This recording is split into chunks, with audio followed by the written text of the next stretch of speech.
L'économie de fonctionnalité peut-il être un modèle d'affaires pour votre entreprise?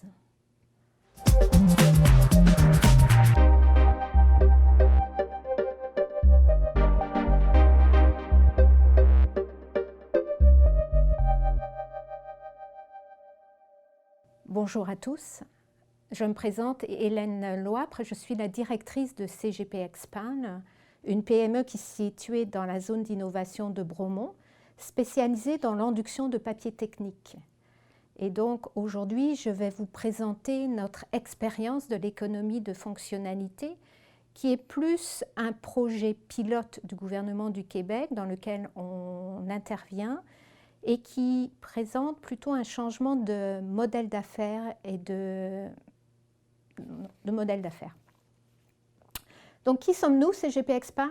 Je l'ai expliqué tout à l'heure, donc nous sommes manufacturiers de papier anti-glisse, antidérapant de la marque Stabulon et on a été effectivement, on a obtenu les certifications d'ISO 9001, 14001 et également FSC. Et on accompagne donc nos clients dans le développement de nouvelles solutions innovantes de stabilisation de palettes. Donc, quelle est notre mission? Notre mission est d'aider les entreprises à résoudre leurs problèmes d'emballage et de logistique tout en améliorant leur gestion durable et en mettant en œuvre des solutions respectueuses de l'environnement et basées sur le cycle de vie de produits. Donc, l'économie de fonctionnalité, pourquoi?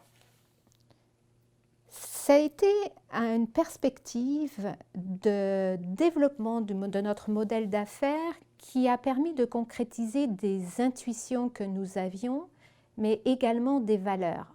Alors, sur quelle base ces intuitions? On avait des intuitions dans le domaine de l'innovation. Nous produisons un produit classique d'emballage qui est une feuille de papier, mais nous sommes situés à Bromont. Comment on peut être innovant sur un modèle traditionnel de papier? Est-ce que je peux innover dans mes process internes? Donc, la première question, l'innovation. La seconde, c'était la gestion durable. Nous sommes déjà impliqués dans des projets d'économie circulaire, dans l'éco-conception. On a également, nos produits sont faits 100% recyclés et sont recyclables.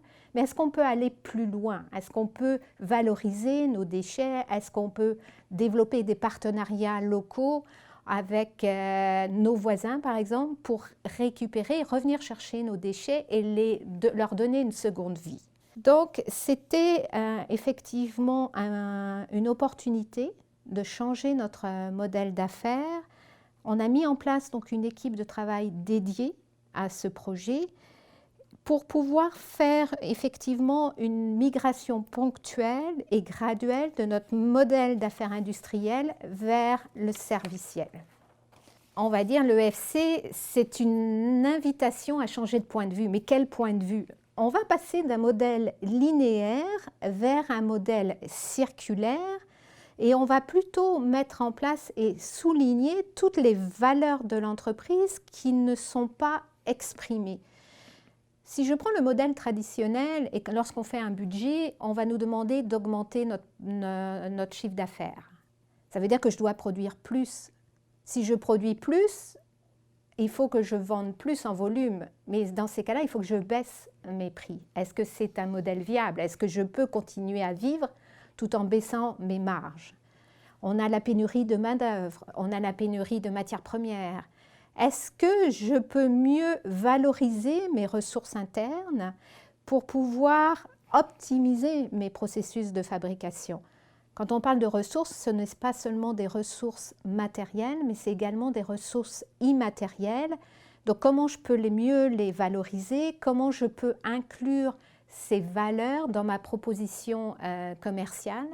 Donc, c'est toutes ces questions qui font que le modèle d'entreprise va évoluer, va changer, parce que vous le ressentez. Vous sentez que quelque chose est différent aujourd'hui.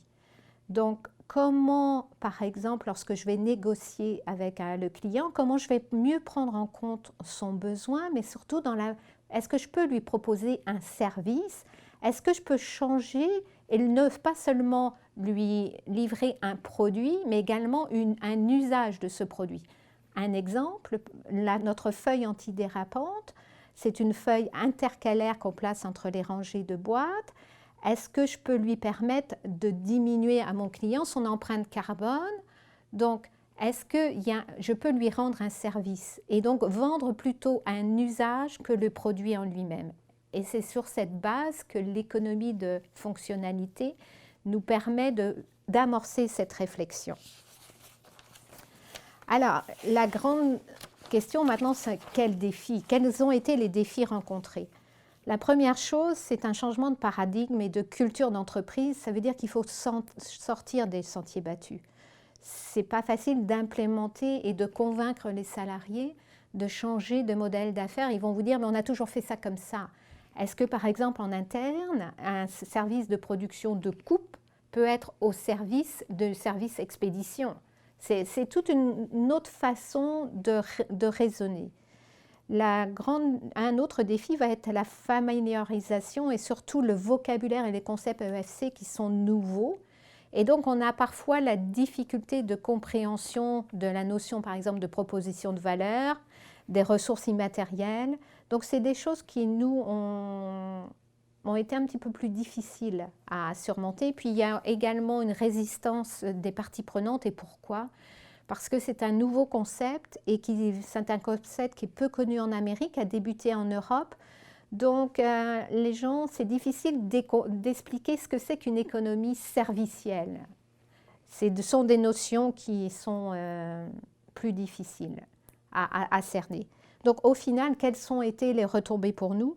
C'est une trajectoire, c'est un mouvement, on est tous en mouvement. Donc, aujourd'hui, on a un recul insuffisant pour définir les retombées.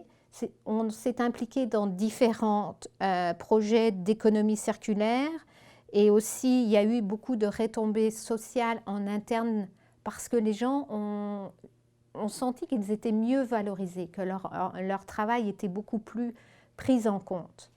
Donc, en conclusion, l'économie de fonctionnalité pour nous, c'est un début, c'est un processus qui va être long à mettre en place, mais qui est pas obligatoire, mais qu'on va devoir aller parce qu'il faut changer. On veut tous préserver la planète. Comment le faire? L'économie de fonctionnalité est une solution. Merci.